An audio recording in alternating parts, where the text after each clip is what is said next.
What's up, and welcome back to Nowstalgia Pod, giving you another look at what's going on in pop culture this week. My name is Pat Sheehan, joined by my trusty co-host Dave Martin Swagger. Dave, how you feeling today, man?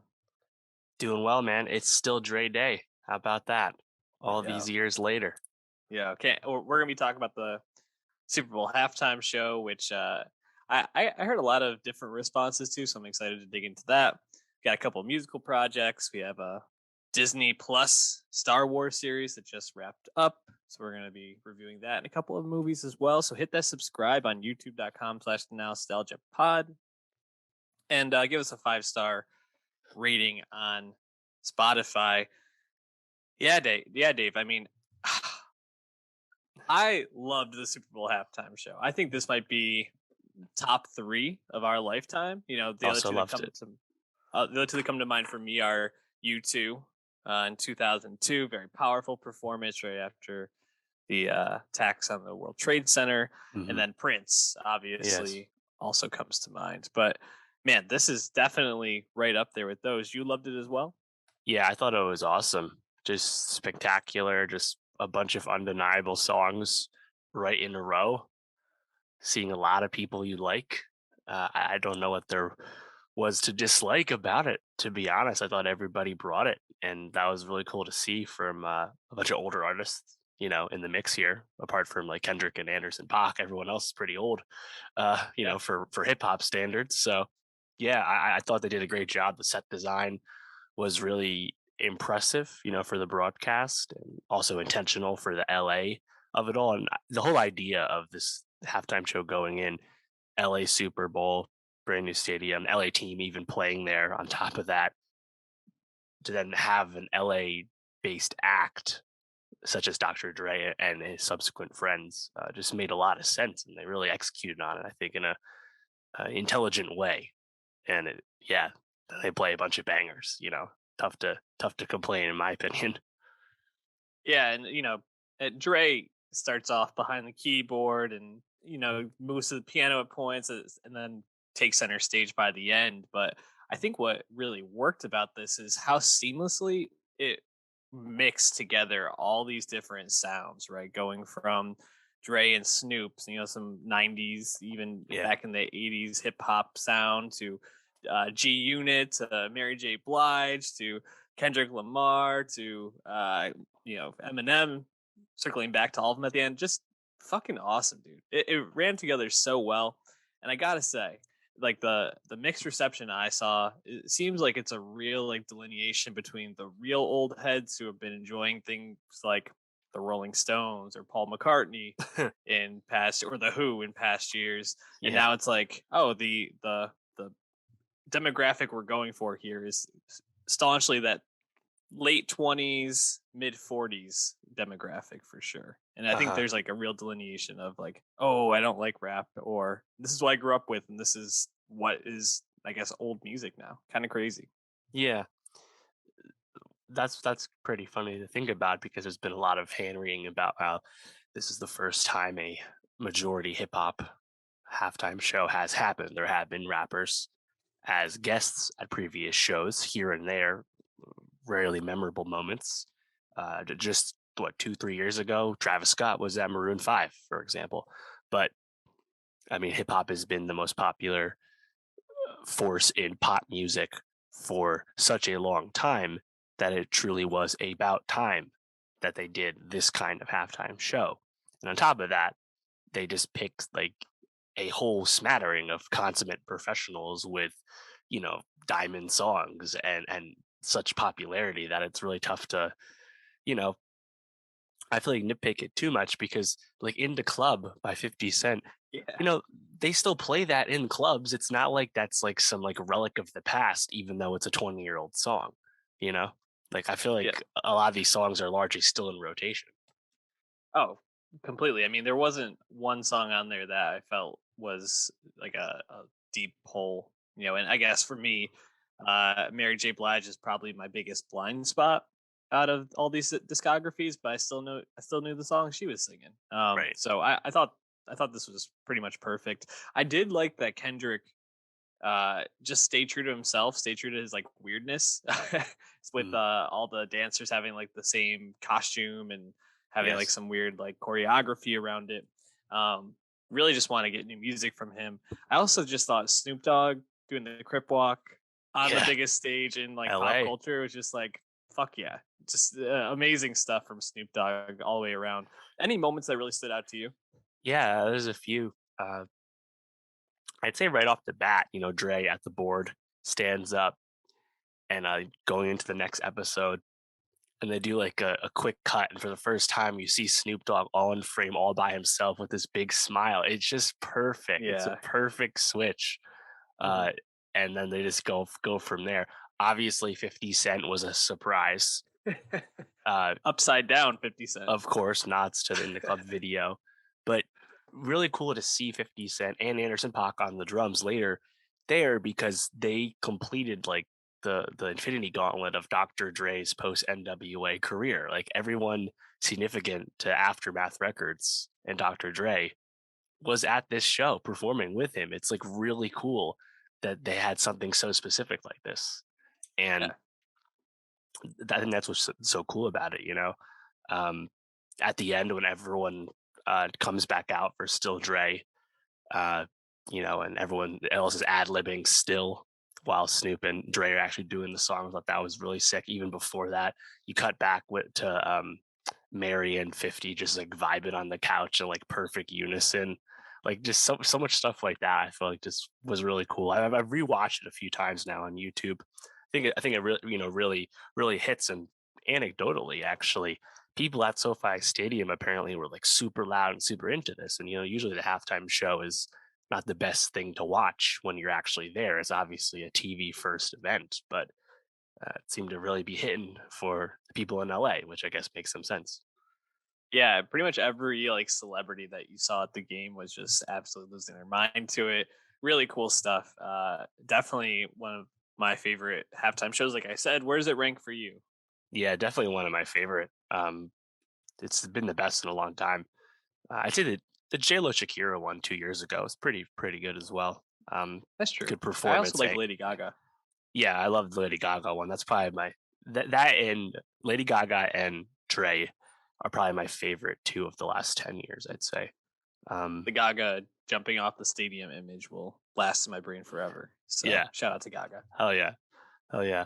Um, a lot's been made about uh, what lines were and were not said. Eminem taking a knee at the end of "Lose Yourself," holding it for a while. Obviously, Colin Kaepernick. Um, Dre does say, "Still don't, uh, still don't like the police" during "Still Dre." However, Kendrick does not say "We hate Popo" from All Rights. Some mixed reporting on whether the NFL approved this or knew it was coming. Seeing kind of both angles being pushed out there. Not really sure where we're landing on that, but I think it was kind of cool actually to see Eminem take the knee. Obviously, the person who is most capable of taking this kind of PR hit, quote unquote, face the least amount of backlash, obviously, for who he is. And then immediately have Dre go into the piano of I Ain't Mad at You, the Tupac song, and just thinking about like Tupac himself and how what he kind of represented in a similar vein. Uh, there's just a lot of like subtle details I think to this kind of show, to the set design, the sequencing of things that I think you kind of make it like bigger than just Elevate it. a normal show. And even if it was just a normal show that was fun, there's nothing wrong with that, of course. But uh, I just think that there's a lot of memorable stuff there. I've been thinking for a while, like, is Eminem gonna do any of his songs he actually has with Dre? A lot of really classic songs. Forgot About Dre, Guilty Conscious, What's the Difference, Crack a Bottle. Of course, you can't do any of these songs because they're all so explicit. And of Yeah, course, he doesn't do the Forgot About Dre verse, even though that's a great verse. it is such a good verse. So just one more thing I wanted to throw in there in terms of like the controversy or whatever. Apparently, they asked Snoop Dogg not to like wear a bandana, blue bandana out, and he just wore his entire outfit being a blue bandana. That's why Snoop Dogg is just like the absolute Yeah. goat. 100% approval rating in my mind. Yeah. Also, like he hit some weed right before he went on. Yeah. And my response is, yeah, obviously. Yeah, he's a Also, performer. He's doing what he's got to do to be ready. also, it's legal in California, so like, Yeah. who cares, man? Snoop Dogg not smoking weed before a performance is just like you just shouldn't go to Yeah. that. He's not going to be good. But yes, Um, Snoop is 50, Dre is 56. They both were incredible, like Incredible. so good.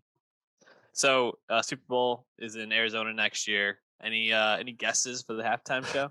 Injury reserve, baby. Let's go. Yes, just go super niche next year. I love that. Y- I was thinking about that. Jay-Z, you never know. He might finally say yes one day. He's turned down before, but he's kind of been in tandem with the NFL helping plan things.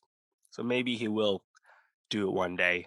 Maybe his connection might have Rihanna do it one day. Who's to say? But I feel like Uh, those two, Taylor and Adele, are kind of like the obvious people that yeah, have never done this before. After that, I don't know if anyone like super jumps to mind. Like I feel like Ed yeah. Sheeran, that's a peg down. I feel like Drake even's kind of a peg down from that group. Yeah, I think we maybe would see something like the Carters. If I don't think we're gonna get Rihanna next year just because of the pregnancy announcement. I doubt she'll be touring or performing it by that point. Or Right. so, yeah, I think T Swift or the Carters would probably be my guess. But it's tough to say. I mean, they might just go some like old ass band again. So Yep. I mean, Beyonce doing it a third time. I don't know. I kind of bet against that, to be honest. Or eh. she did it 1.5 times, I guess, but she was the most memorable part of Coldplay. So, um, She's got a big yeah, approval rating. yeah, I mean, it's possible though. I mean, you got to remember they don't Yeah, get paid for this. no, So, that's true. does Beyonce need any more exposure? I don't know. Yeah, I don't know either. Well, let's move on to a Tuesday music drop that we were able to cover this week. Treasure, the K-pop band, dropping the next step, chapter one. Was it second step? No, chapter Chapter two. one. Chapter two. Sorry. Yes. um, and we reviewed a couple of these. Sorry, no, it's the second step, chapter one.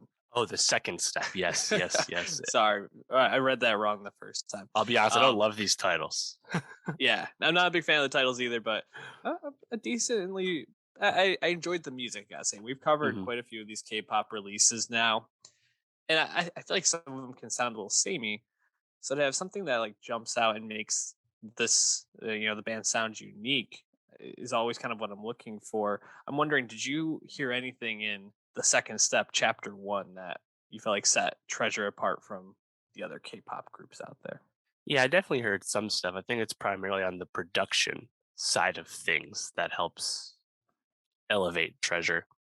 Relatively new K-pop boy group, the newest YG K-pop boy group, first one they've YG has had since Icon, like 7 years ago. It's been a while. Obviously, YG has been all about Blackpink right now, and there's been little else happening really from them. They announced Big Bang is coming back eventually, but this has kind of been like their other project apart from Blackpink. And if you go, look up their music, even after this new release again, they still only have like 12, 15 songs total out. Kind of like how Blackpink have been doing it, slow, methodical drips of new music. I mean, before that first album came out, beginning of 2021, they had released 3 2-song EPs or single albums as they're called. Really slow. And me, I feel like to me, kind of maybe a little confusing to connect with a group when there's such little music out because Treasure is 12 members deep. Taking a page out of the NCT playbook over at SM. So listening to Treasure, and I've listened to everything leading up to this new drop as well. Just trying to like find a way to connect with the music because there's so many voices, and it's really hard to pick up on who you're listening to if you're not trying to like read the lyrics or watch videos and try and piece things together in your head as a non Korean speaker. And I think for me it was the production that kind of stood out to me and elevated some of these songs across their whole discography to this point. So kind of like we talked about Espa recently. Espa, I feel like they almost stood out to me because for their like avatar narratives and like their whole like metaverse thing they were trying to do through their music. But I think for Treasure for me it was the production, particularly like a really distinct electronic production, like this bumping, thumping bass, even on some of like the quieter songs of these four new songs.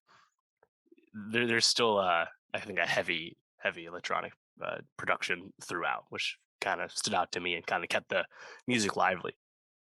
Yeah, absolutely. I think you kind of hit the nail on the head for me of what I liked about the second step chapter one is oftentimes I think coming to these K-pop artists, I'm looking for the absolute bangers, the songs that are just like energy start to finish. Right. And Treasure kind of brings a little bit of both, a little bit more of the softer side, and then brings in that thumping electronic house bass a lot of the time to really drive the energy through the middle of the song, and then we'll drop back down to a little softer and bring it back up.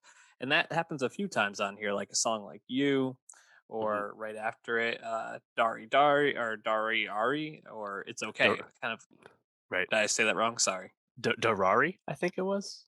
Darari? Dar Ari, yeah, Yeah, something like whatever. that. Dar Ari, um, and then It's Okay. They're all kind Mm. of similar in the structure, but it all really worked for me, and I was surprised that I liked the softer side of it so much, especially because a lot of the time, especially not really not understanding the language at all, I'm just kind of like these vocals sound good, but is this good? Is this not? But I just found it to be Mhm. like really enjoyable to listen to, so I was Yeah. impressed with that. Yeah, I agree. Obviously, the banger of these four, there's always the K-pop banger on the drop. This one is Jik, which has a Mhm. music video out today, and that one kind of has like really like noticeable like horn production, really Mhm. like heavy drums. But I agree. I feel like the softer stuff that followed probably stuck with me more than the song that's usually kind of intended to be the lead single, the banger, if you will. So yeah, it was kind of interesting, I think, to have that experience with a K-pop release. So like I said, there's not a lot of treasure music out. I didn't like these songs as much as some of the songs I had liked to this point. I think Bling Like This, which was in the second set of songs they released in 2020. I feel like that song is super catchy, like chorus. The breakdown on that outro is like really cool. And that's the song where I would point to for like that really thumping, high tempo electronic production. So I didn't quite get what I like about that song on this new music, but you can still kind of see the through line.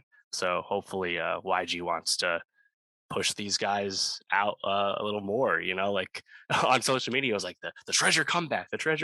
And it had only been 1 year, but the comeback is still only four songs. Like, I just wish they would do more, they Yeah. never seem to do.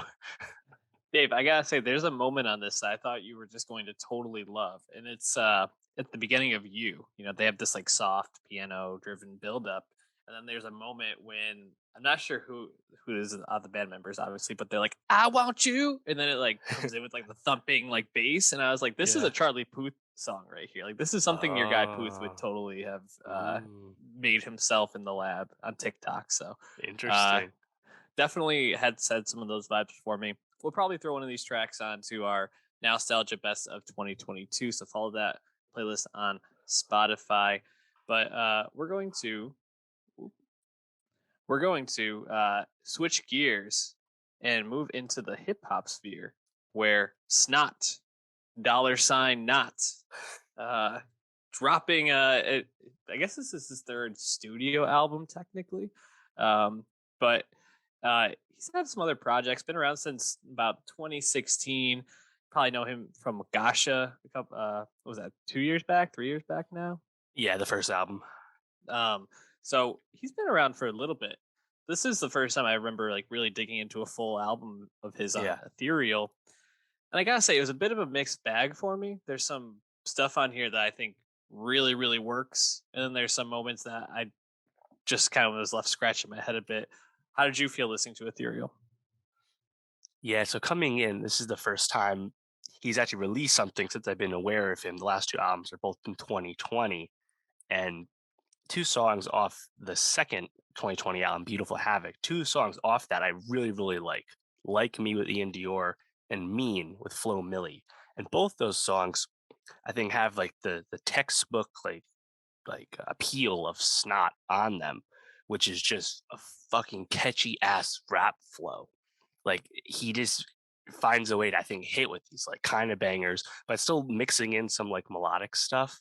But man, I feel like some of his flows are just like super, super fun. It was really interesting to compare to some of his bigger songs, like you said, Gosha or Moon and Stars.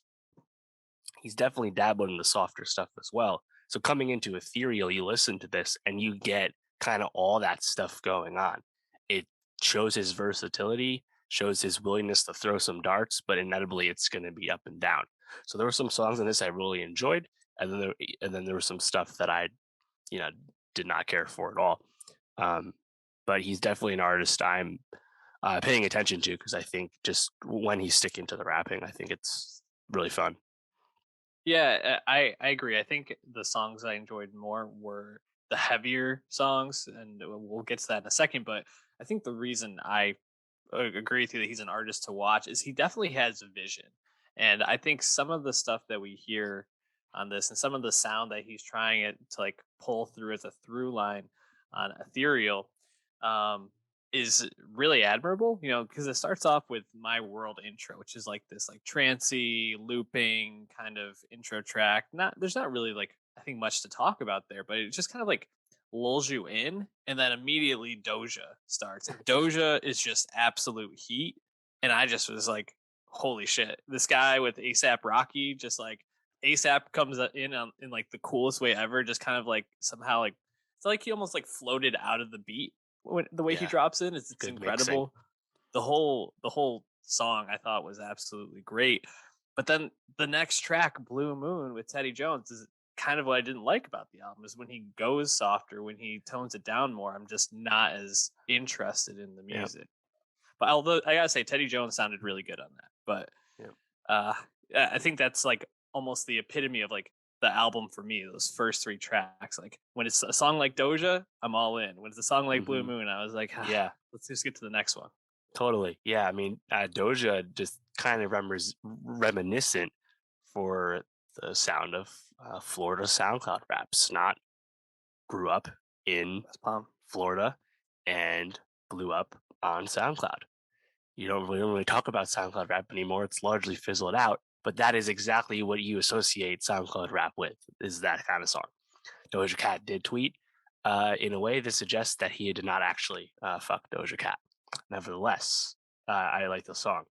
I also really like the song after Blue Moon, Go, because he switches back up Yep. into dropping another hard song. I think the hook itself is kind of weak, but the flow kind of reminded me of Ski Mask the Slump God. Actually, I thought that was pretty fun, Mm. and some of the wordplay on that I enjoyed quite a bit. References to Mrs. Frizzle and Malcolm in the Middle and Yeah. whatnot. I appreciated that. No, I completely agree. I thought Go stood out as well. Benzo was another Yep. track where I loved that beat, and he just rides that so well. And there were, I guess, two moments where I thought like a more toned down song sounded good. The first one was I with Kevin Abstract. Mm, I did enjoy that. I feel like him and Kevin have a nice back and forth on that. And then a yep. couple songs later, Halle Berry with Juicy J. I mean, Juicy J just sounds great. He just sounds like himself, Does. you know, talking very explicit sexual stuff, and it works. So those are like the two toned down tracks for me. But any others that you liked or you want to shout out? Yeah, I actually thought Trippy Red wasn't bad on alone. Probably a little better than Snot on that though. Um, like I know he can do the softer stuff because he's done it better, but I just don't think he like really does it as well as he's done it before on Ethereal. So yeah, largely those songs kind of fade away.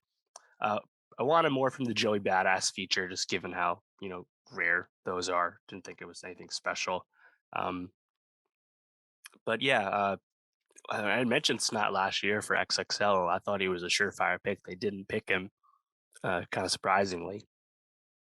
And maybe they'll pick him now. Not sure, but I think he's pretty interesting. I mean, his whole like aesthetic too, with always having like a hoodie with the drawstrings pulled and Yeah, all his visuals and stuff. Like, I think there's just a lot of personality here that I'm invested in. So I'm into it. totally agree. Check out Ethereal from Snot. Dave, moving on to a musical group that's a little more seasoned than Snot. Spoon dropping their 10th album, Mm, Lucifer, on the Sofa. Been a little bit since we talked about Spoon. They put their music out at a pretty uh, mm. normal clip. You know, like every 2 years they're usually dropping an album. Uh, let's see, when did the last one Hot come Thoughts out? 2017, the last one.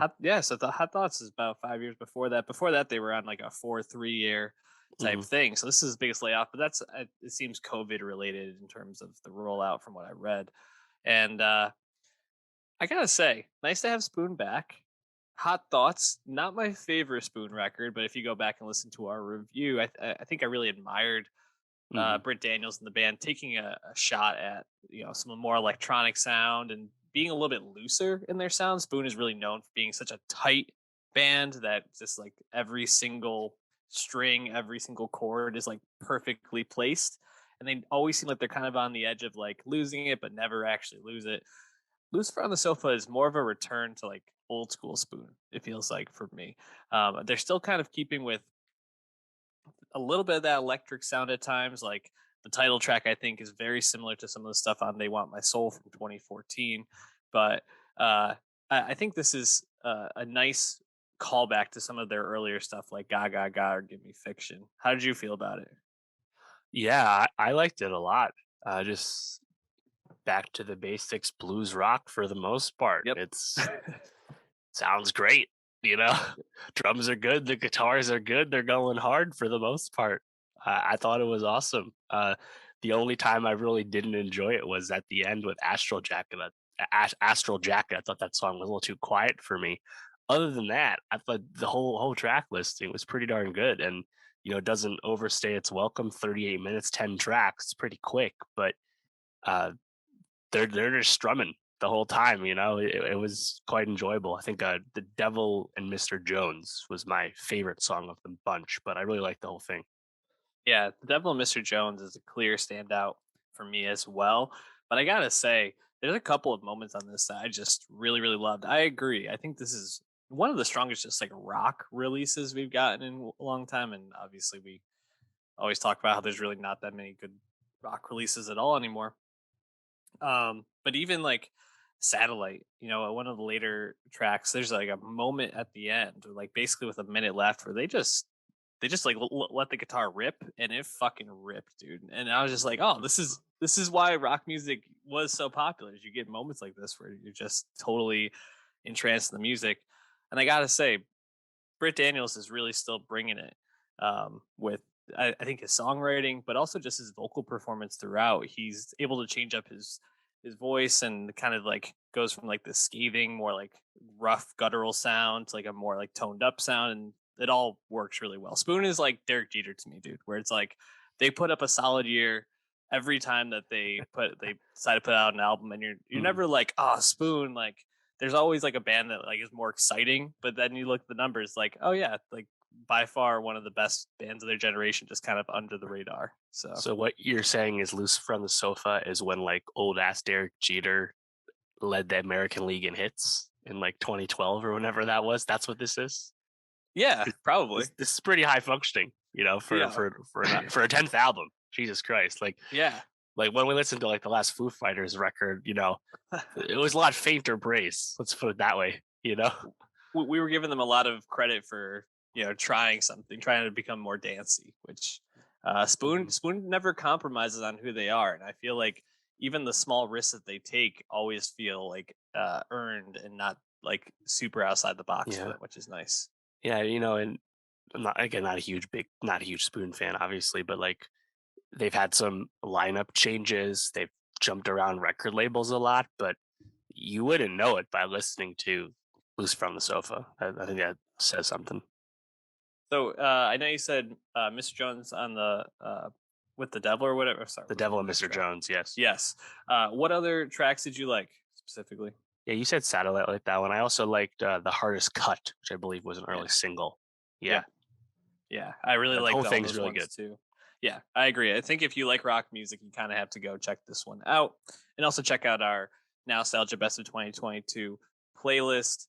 Dave, we were pretty excited for the Book of Boba Fett to come out, bring us a little like Mando, like like a teaser, like an appetizer until we can get to the Hmm. next Mando season. Obviously, Pedro Pascal, very popular actor now, and doing a lot more stuff. So scheduling conflicts are delaying a Mando season 3. And so we're like, we'll take this Boba story, and our initial review was we're interested to see where the season goes, see Hmm. how the Tuscan stuff plays out, see how this like underworld criminal Tatooine Yes. lifestyle plays out. Well, we have the full season now. Did Boba live up to expectations for you?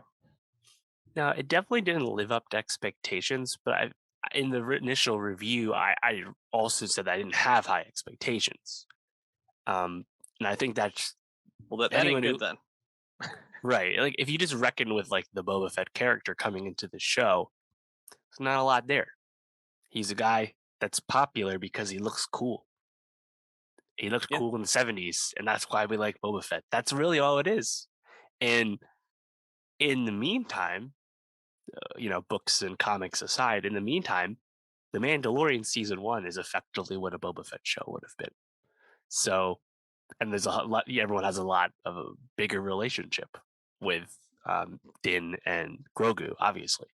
So now to get a Boba Fett show in some form, even though he's not really Boba Fett the bounty hunter anymore, just kind of weird way to try and thread the needle here from Filoni and Favreau. So, yeah, I think it's a show that definitely was quite up and down. I still enjoyed it overall, but yeah, I mean, it has some clear flaws just from the basic like storytelling. yeah. I want to say, and I don't want to harp on this too much, but Tamara Morrison for me just leaves a lot to be desired as an actor, and Yeah. you know, giving him these like the monologue with like when he wrote out at the end his offer to Cad Bane, Yeah, to right. and it was like this really long-winded wordy thing. It was like Boba Fett like was known for saying like 3 words as like Yeah, every response. Like he's where no is good this to me, coming from? Dad. Yeah, totally like didn't make any sense.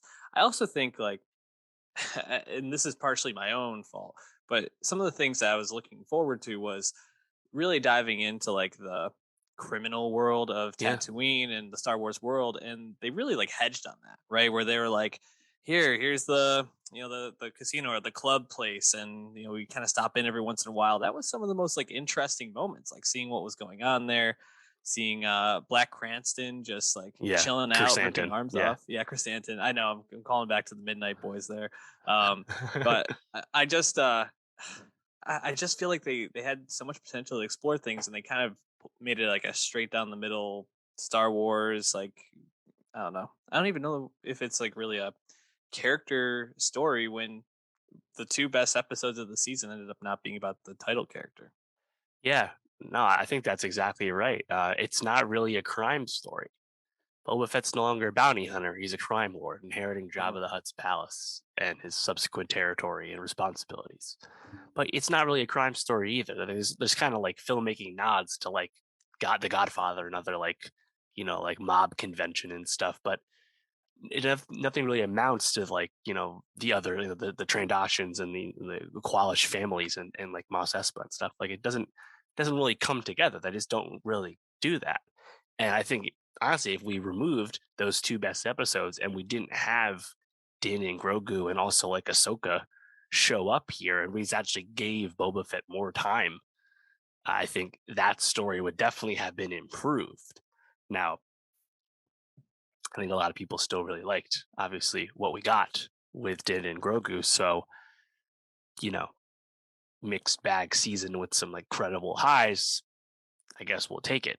But yeah, like storytelling wise, they kind of just, like you said, they hedged. And I thought the Tuscan stuff ended kind of abruptly. I was super into that in the early going, learning more about that culture and the potential of just seeing like the Tatooine world more colored in. If we're gonna go back to such a familiar locale like Tatooine, please tell us something new. And they started to do that, and they kind of stopped, honestly. But hey, we're going back to Tatooine once again in May with Obi-Wan Kenobi, so who knows? Well, maybe we'll learn something then. Yeah. I think one of the moments in the finale that summarized the lack of, like, I don't know if it's storytelling vision or uh cohesiveness, but when Mando, points out to Boba, like, they made the smart call by not following through on the deal to not turn on you, like you asking them not to act, like they made the smart Mhm. call by acting on it, and he's like, they did. And it's like, are you fucking kidding me? Like, he knew that this was like the play that he's going with, and it's not even a good play, and he's just like, I was really hoping that this was going to work out. And it's like, Mhm. it just felt like they were just doing stuff to kind of like bring characters in and bring these moments in, and none of it ever really felt all that earned. And then like, I just also think about the scooter bike kids who, Yes, man, the that mods. was fucking rough. Like, not only were those things looking super slow, but it just felt so out of place with the rest of the show and like what's going on in Tatooine. I just was like, that Yeah. I really disliked that stuff. And I want to get through this because I do want to get to the Grogu, Uh-huh. Ahsoka, Luke stuff and the Mando stuff for after this, but just kind of getting Right. the downfalls of the show out of the way. Yeah, I agree. I mean, at the end there in the finale, you have like the head female mod girl and the Moss Pelgo sniper girl going to chill and be marksman on the roof, but it's like you don't have a connection with either of those characters You at don't even know all. their name. Yeah. No, and like yeah, cool to bring in Moss Pelgo, cool to bring in Cobb Vanth again, sure.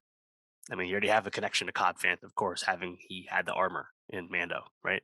Makes sense, but like you're just kind of like setting all this stuff up, and you're not really like doing the work in like in a satisfying way. Like it like works, like quote unquote, but like it's not like super high level. It's just kind of odd, and like I think that the mod kids kind of reflective of that. Like they realized they had some kind of hole in their script here, and they just came up with something kind of lackluster, kind of obvious. Yeah. Uh, well, so you mentioned Cobb Vanth, and I found some of the stuff with him to be pretty interesting because you get Cad Bane introduced into the story, Yep, and huge. I gotta say, as someone that does not know the Star Wars Yep, Clone animated Wars. series as well as you do, seeing him, I just was like, I don't know who this character is, but he's fucking awesome. And he was such a badass on screen immediately. The slowest walk in the world, but just so menacing. And for having maybe like 10 minutes of screen time total in the season, definitely the Dion Waiters Award for me. Uh, I mean, as someone that's more familiar with his history, what was it like for you to see him come on screen? Yeah, honestly, a huge moment. So like coming into this show, there's a lot of theorizing about like what kind of lore stuff is going to happen. Are we going to get Kira and Crimson Dawn, from Solo? Something more recognizable like Black Sun. We got the Pike Syndicate, something that we've seen before, for example.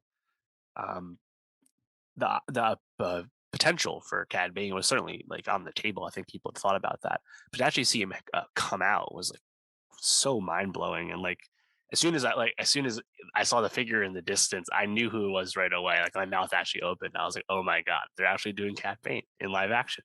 It looked really good. You still had Corey Burton from the show voicing him. Sounded good. Uh, and I think that was a really cool moment. Definitely setting up, I think, the future for more of these kind of introductions from Star Wars past. I mean, Black Chrysanthemum, huge comics figure, but definitely a deep cut for most people. But I wouldn't be surprised to see other Clone Wars people like Hondo Anaka or Embo come in the future in one show or the next. So to actually see them pull off Cad Bane, and I think it actually lands super well, really cool. I think it's definitely up in the air whether he's actually good and dead. Not really sure, You better not be, man. I hope not, because he was still at the peak of his powers, and which was, at the time he was the best bounty hunter in the land when Boba Fett was a kid. So there's a lot of like synergy there, and then I feel like they kind of left it on the table if this is truly all you're going to get between Boba Fett and Cad Bane. But I still left a huge impression. Yeah, no, I thought he was amazing. I gotta say, I don't think he's dead. If you hear that beeping, that's just uh, definitely a sign that something's going to save him. And I think they're gonna quickly find out that he was very popular in the show, and they're gonna capitalize off that in some way.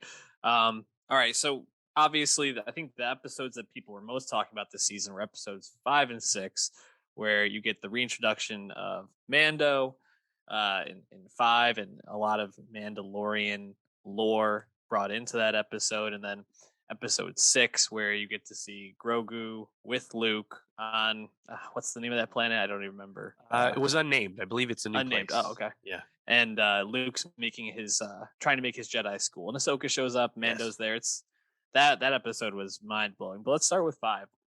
Uh, the Mandalorian stuff. Where's how does it land for you? Are you into the whole like lore, and like do you Mm, follow the strict sense or the more yeah. liberal Right. sense?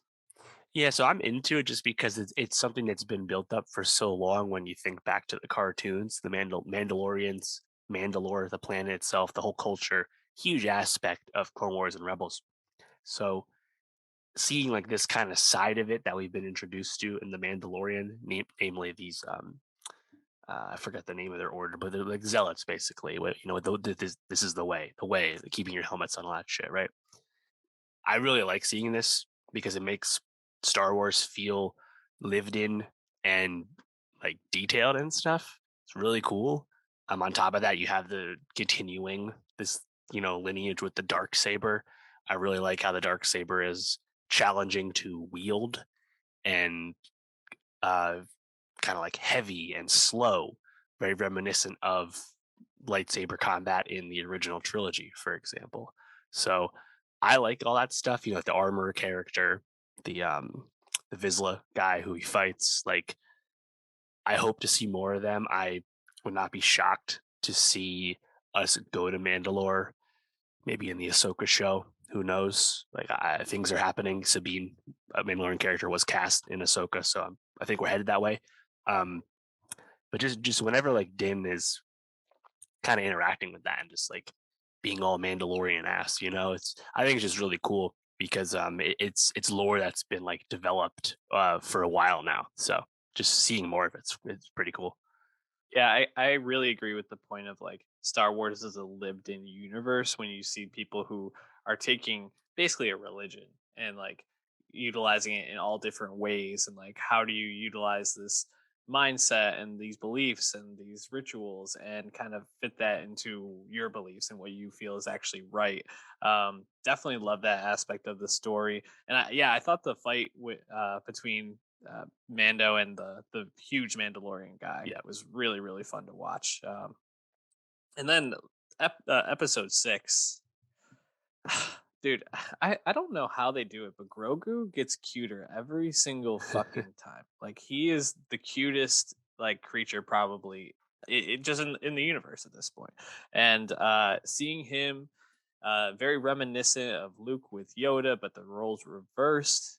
Training with Master Luke, seeing the flashback to Grogu on Coruscant, Yes. witnessing Order 66 going down. I couldn't believe it. Um, and I gotta say, the whole Mando with Ahsoka, kind of explaining what Luke's doing with Grogu, and then Luke giving him the choice. I thought that episode was just phenomenal. And then you see who directed. It's like Dave Filoni. You know that you're getting some heavy hitting shit from him now. So, Yeah. what was your reaction to episode 6? Yeah, definitely. I mean, just from the jump, watching those like spidery droids build the Jedi Yeah, Praxium, build the temple, build Luke's temple that amazing. you obviously recognize from the sequel trilogy. Kylo Ren will destroy this place one day, right? Mhm. But and at the end too, like I remember talking to people after the episode come out. Oh, what's he gonna choose? Is he gonna choose the lightsaber? It's like, he is clearly not choosing the lightsaber. I thought that was the most obvious thing in the world, because they are not having Grogu chill with Luke for No. 20 years or whatever it takes until Kylo kills everyone. Like, obviously, that's not happening, right? But in the interim, you get what the Last Jedi haters always wanted: Luke being his master self at the peak of his powers.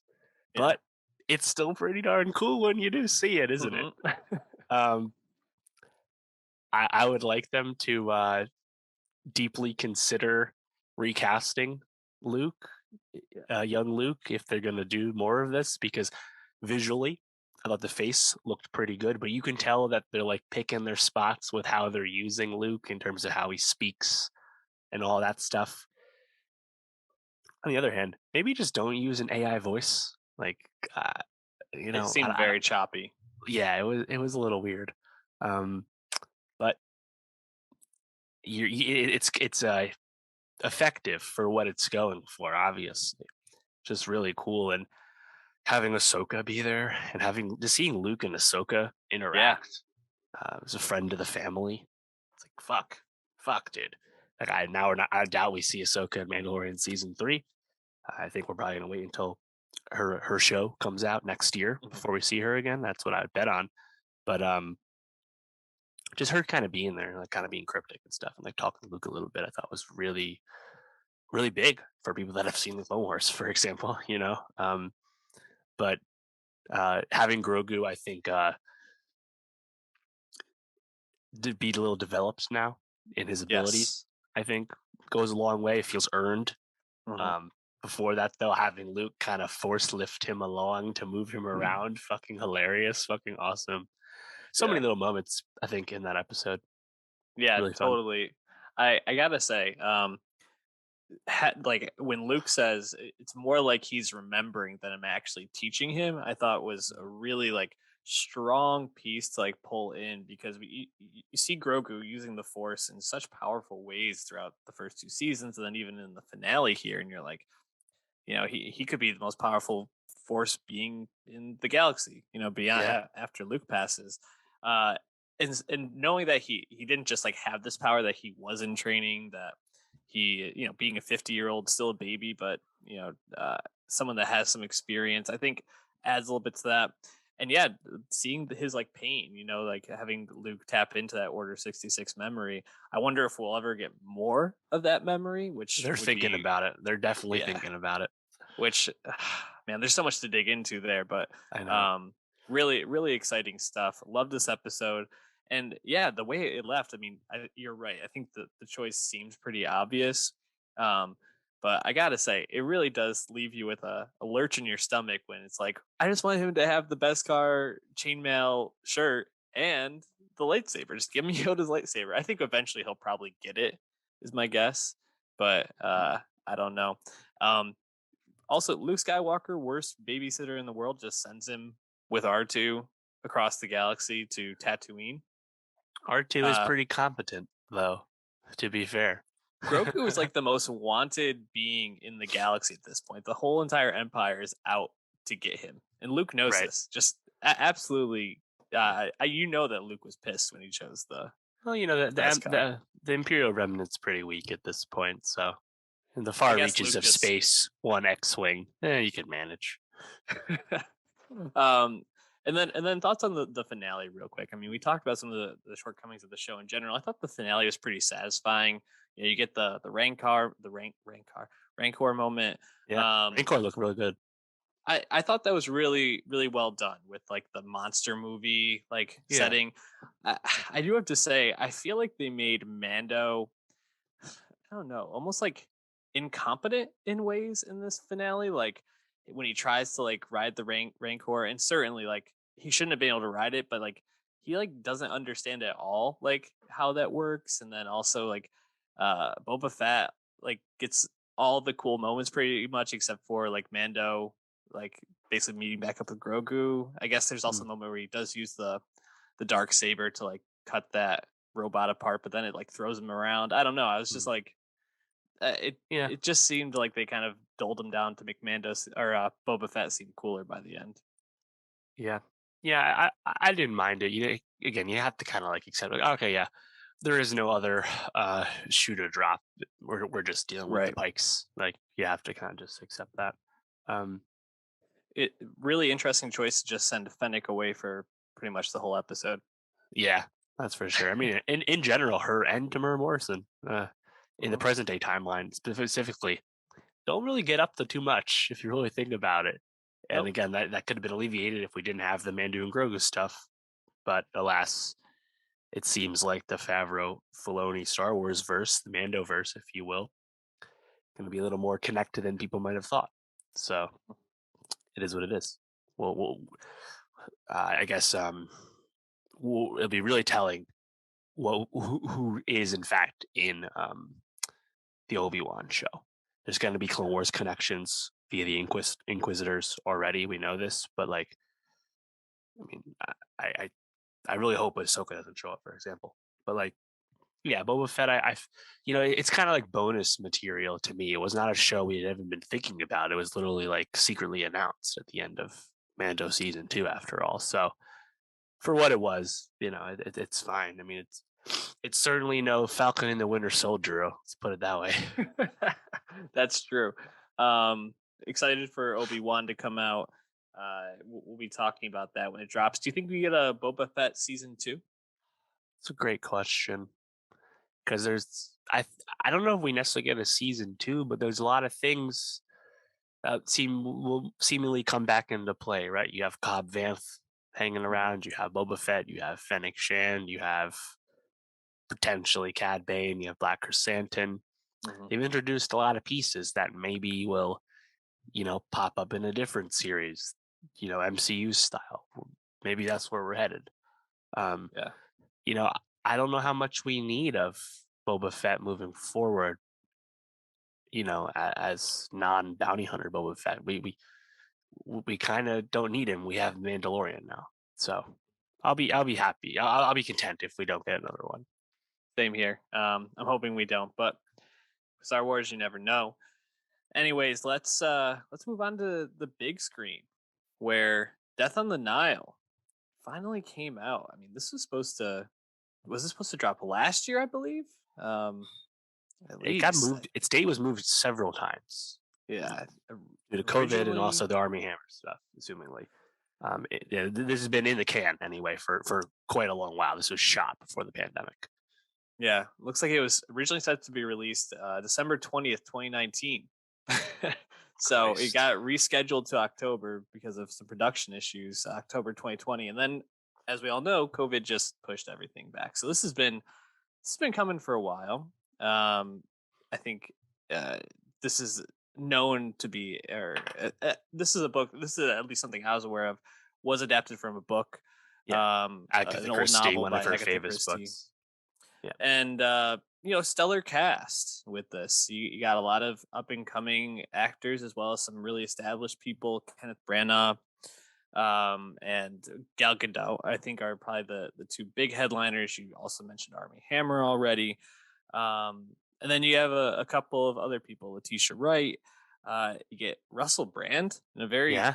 toned down role. A And that surprise if you ask me. I didn't know I we didn't even realized it was recognize him. him at first. Yeah, Kind of crazy. Emma Mackey, yeah. which First big sex education, non-sex education role. great look for her. So Annette th- Bening as well. I think there's a lot of pieces here to look and say this movie should be pretty good. Did you feel like those pieces ended up in a good movie? Yeah, overall, I enjoyed myself. I like this one more than Kenneth Branagh's Murder on the Orient Express remake from 2017. That one I thought just didn't quite add enough to that story to felt a little inert watching it. That one also has a stellar cast. That's probably the most famous Agatha Christie mystery. But to see Death on the Nile, and I haven't seen the 1978 one, which is very well liked. But to get this one, I think the Who Done It is still really fun. I think at the end of the day, that's just a really bankable, film scenario, film setup. The Who Done It, the mystery, and you can tell Kenneth Branagh really likes being Hercule Poirot. Poirot as he's done now in 2 movies. I think the movie Death on the Nile remake starts a little slow, but once you actually build up to like Poirot actually solving the crime, as it will, and having more crimes happen and all that stuff, I think that stuff's really propulsive and fun. You know, visually, I think this movie's a little up and down. It was not really it was not shot in Egypt the way the '78 movie was, but um, I still enjoyed it. Definitely interesting to grapple with this, given what's happened with Army Hammer. This is definitely his last role for the foreseeable future, anyway. And his character that he's playing, uh, his character built up for his sexual prowess and his attractiveness and stuff. It's like kind of challenging to reckon with Army Hammer playing a character like that, given what's happened in his personal life, obviously. So, despite all that, I still quite enjoyed it. I thought Emma Mackey definitely made the most of her first like big non-Netflix role. So I enjoyed it. Yeah, I also want to mention this is one of the first like big, I guess, bigger roles for Rose Leslie, who you know as Ygritte from Game of Right. Thrones. But um, yeah, the I didn't love this movie. I do agree. I think the second half is a lot more propulsive and interesting than the first half.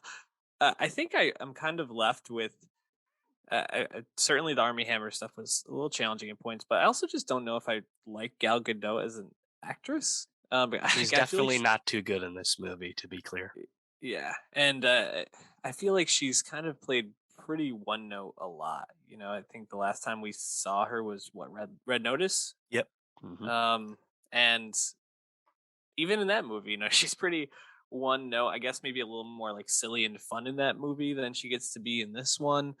But it as like a big headliner, it's like, man, I don't know. I don't know if she has a lot of range. I do think when you start to get uh Kenneth Branagh one on one with people, or him and Tom Bateman and like Russell Brand or Ali Faisal or something like that, then it starts to get a little bit more like interesting. And um I do not having seen the original and not knowing the story, I was a little disappointed that I figured out at the end like what was going on. And Yep. I felt like that was not that um it wasn't very surprising, the twist.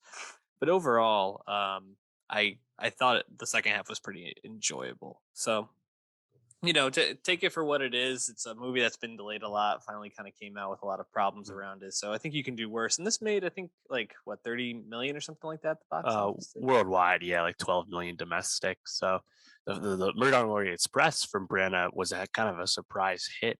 Honestly, I think if the Death on the Nile had actually come out as intended only 2 years after Murder on the Orient Express and come out, pre-pandemic, I think it would have been a lot more successful than it's probably going to end up being. In the process, this is now also coming out post Knives Out. Knives Out just really raised the bar for whodunit mystery movies, and we're hoping Ryan Johnson can continue that with Knives Out 2 later this year on Netflix. But um, still, I think for what it is, kind of more of a throwback style adult film. I thought it was more good than bad. But yeah, there's some things to pick out, no question. Any moments or scenes or performances that you particularly liked or want to shout out? Yeah, I definitely liked a lot of like those interrogation scenes, as you cited, and once like more people start to die, I think like the plot like really picks up, and it's funny to think about how slow the movie starts again with like a cold open about Poirot as a young man and the origin of his mustache. It's like, Yeah. huh, didn't necessarily see that one coming. But Mhm. once we like really like get on that boat and stuff, and like it's like super lavish, but also like it's kind of like that classic trope of just getting everyone in one place and then something happens. Like, Yeah. I like it. Like Emma Mackey starts to get like really unhinged by the end. I quite enjoyed that, and I think just watching Poirot figure everything out, and then tell everyone at the end when they're all gathered in one place, like that stuff always just really fun. Yeah, and we mentioned it before. I think the performance I was most surprised by was Russell Brand, much more toned down with a Yeah. beard, long hair, and the moment I recognized him, I just was so shocked because he really it just was so off character for him in a good way, and it was nice to think maybe he has a potential career in acting beyond being like the silly front man of like the comedies. So Yeah. definitely liked that. Some stuff not to like, but I still recommend it. There's worse ways to spend 2 hours, I'd say. So, Dave, I think a better way to spend an hour and a half would be watching Steven Soderbergh's newest movie, Kimi, which just dropped on HBO Max this Hmm. past week. Soderbergh's working, man. He never stops. That's what he does. Yeah. Since his hiatus ended, you're right. He does not stop. This is the third film in his 3-film deal for HBO Max, which in turn follows the 2 movies he had made for Netflix before that, and the 2 other movies he had made after hiatus ended, Unsane and Logan Lucky. So he's been fucking working, and honestly should really be celebrated for making kind of like that like mid-level adult drama that is becoming rarer and rarer in the film going marketplace these days. Soderbergh's really holding it down for Yeah, non-franchise, non-horror, non-comedy storytelling. So would I have liked to see these movies in a theater? Yes, but I'm not going to complain that they exist. And I think he's doing a really good job. And Kimmy, definitely a movie that I actually didn't really know anything about it going in. I had kind of avoided like the log lines and stuff. We knew about it when No Sudden Move came out, but that was about it. Like we just knew his next movie has Zoe Kravitz in it. It's called Kitty. That's kind of all we knew about it. And since then, I just avoided it. It's like, oh, it's going to come out, and I'll watch it. And uh, definitely, I think an effective movie that nails what it's going for, and I would definitely recommend it. yeah. I would. I thought this was great. It's a pretty straightforward thriller, I'd say, but I Hmm. think this is one of the first movies that really acknowledges COVID as like an important piece to the plot. Zoe Kravitz plays Angela, this who works for this company. I forgot the name of the company. What is it? It's Amygdala. Right. Amygdala, and Amygdala is like Amazon created one of those voice activated Yes. computers in your home, Alexa, Siri type thing. exactly, called Kimi. And what sets them apart is that they have humans who analyze the vocal cues and try to make it smarter and better. And uh, Angela is dealing with agoraphobia, anxiety, trauma from past sexual assault. And all this has been exacerbated by COVID. So she hasn't even really left her house or her apartment in probably 2 years when this movie's taking place. The only real contact she has is with the guy across the way who she's hooking up with, played by Byron Bowers. Name is Terry. And so you see her dealing with these mental health issues that are exacerbated by COVID, and I thought that was pretty refreshing to see, and I thought it made a lot of sense for how the movie goes. I mean, in the end, if you didn't have COVID in, I think you still could have had the same plot, but it was like a interesting touch. And I thought the way the plot moves forward, where Angela, in reviewing some of these vocal cues, here's a uh, assault and a murder happen, and Hmm. tries to go about getting this to the authorities and the company covering it up, and kind of all the shenanigans from there. Really well done, and just like a really propulsive movie. Really, I thought captivating in the realness of it. Angela never really, I guess at the end she kind of has her like Rambo moment, so to speak, but up until the very end, it all feels very realistic in a lot of ways. So I really liked Kimmy. Wondering for you, did you feel like this is like Zoe Kravitz's best like movie Hmm. performance? Definitely her best in some time. I think she was pretty cool in Gemini, that like neo noir movie from a few years back that was kind of under the radar. Mm. But Yeah, and good one. TBD, I'm playing Selena Kyle in the Batman in a few weeks, but like it wasn't like we loved her in Fantastic Beasts or anything, right? It's kind of been a little bit for her. I say this is her best role since High Fidelity, the Hulu series, Yes, TV side of things. 100%. So uh, I think she's a really kind of central component to Kimi as a film working, because she's in basically every scene, and kind of underrated like physical performance from her, kind of running around and also kind of being tense and stuff all the time, and all the ticks that a character like her has. So yeah, I think Zoe definitely brings it and does a really good job with this movie. That was kind of a hang up for me in the early going though, because I'll be honest, like being with an agoraphobic person for a long stretch of time before the plot kind of picks up is like a bit of a tough hang, Yeah. as you can imagine. Not the Hmm. most fun person to spend some time with, but once the thriller starts to unfold, and I agree with what you said before, it's definitely straightforward, doesn't really surprise you in any one area for the most part. I guess the protest uh, savior status thing that kind of happened spontaneously. I guess that was pretty cool. But other than that, like where it goes, what it tries to say, and how it ends, more or less what you expect to happen. Yeah. But it's still done really well, and Zoe's really good in it. So it's tough to really pick any nits. Yeah, it's one of the aspects I actually really liked is how the like bad guy, like eye in the sky tech company that's able to follow her, and kind of like the moves and the counter moves of it all, like how she turns her phone off at one point, and so the guy's like, oh, how are you gonna find her now? So he goes like a Google search and found out like what her last like location Google search was. Like I thought that was like really smart stuff. And I also really liked Annette. Is it Annette Bening? I'm trying to remember.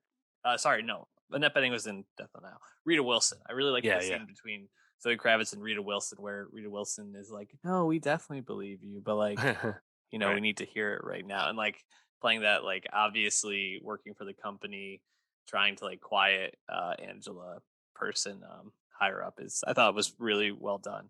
So just some really like cool moments. I even liked the ending scene. I feel like Soderbergh has this real knack for like making these like pseudo realistic like ending action scenes. Like you think back to last year's like No Sudden Move, and like some of the scenes in that feel like outlandish but still like kind of set in realism in ways. He does that really well in my opinion. So lots to enjoy if you like Soderbergh. I don't know, not really much more I feel like I could say about it. No, I agree. I mean, I think just the whole last run of things he's done, they've all had something to say one way or another, even if most of them are, relatively modest. Kimmy, No Sudden Move, Let Them All Talk, High Flying Bird. I guess the Laundromat, I didn't really like that one too much, but the rest of them, I thought, yeah, he's been not only churning them out quickly, but he's not really losing anything in the quality department. I Not think at all. this is the last film in that initial HBO Max deal. There's no film currently in development from him. I'm sure there's stuff he's working on, but there might actually be a bit of a break for him, which he certainly earned. Yeah, for sure. One last note, and I was wondering if you caught this. Angela, while riding her Peloton, great song choice with no, Oxytocin, Billie Eilish, oxytocin. Jeez, yeah, I yep. was like, Dave's gonna love that music drop. So, um, And then Sabotage at the end by the Beastie Boys. always good to get sabotage in your movie. All right, Dave. I think that wraps it up here for this week. What do we got for next? Yeah, a lot of cool stuff here. Peacemaker wrapping up already. HBO Max, John Cena.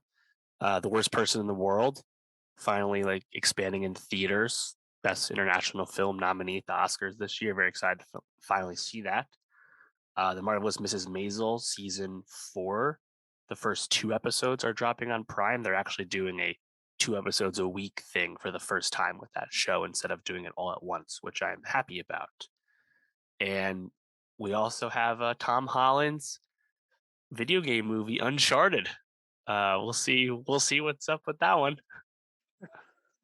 So subscribe youtube.com/nostalgia pod and nostalgia on Spotify. We'll catch you next week.